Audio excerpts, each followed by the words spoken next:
નમસ્કાર. ટુડે ન્યૂઝને પહેલાં તો મારા બે હાથ જોડી અને નમસ્કાર કે જે તમે આ મુદ્દા ઉપર અત્યારે ચગાઈ રહ્યા છો. એક કિંજલબેન દવે અને લલિતભાઈ દવે વિશે આ પ્રશ્ન નથી. આ પાંચ પ્રગણા બ્રહ્મ સમાજનો નિર્ણય છે. શિહોરી આનંદવાડી ખાતે મિટિંગ મળેલી છે અને મિટિંગમાં 2000 કરતાં પણ સમાજના આગેવાનો, યુવા મિત્રો, વડીલો બધા પધારી અને આમાં કિંજલબેન વિશે પર્સનલ નથી. કિંજલબેનને પર્સનલ ટાર્ગેટ કરાઈ અને લલિતભાઈને પર્સનલ ટાર્ગેટ કરાઈ અને એમના વિરુદ્ધમાં કોઈ આ કાવતરું કોઈ સમાજ દ્વારા કરવામાં નથી આવ્યું. આ સામાજિક ન્યાય છે અને સમાજ દ્વારા કરવામાં આવેલો છે.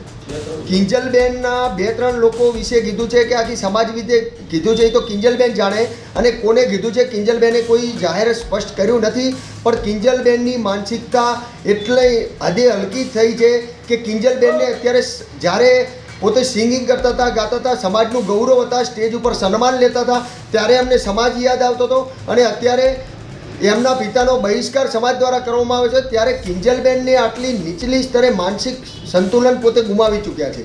તો આ બ્રહ્મ સમાજ અત્યારે શું નિર્ણય લેશો? બ્રહ્મ સમાજે નિર્ણય એવો લીધો છે કે આવનારી પેઢી ઉપર અને સમાજની દીકરી ઉપર કોઈ આડઅસર ન થાય અને સમાજની દીકરી એનું જોઈ અને શીખે નહીં. તો એના લીધે આ સમાજે નિર્ણય કર્યો છે કે લલિતભાઈનો બહિષ્કાર જરૂરી છે.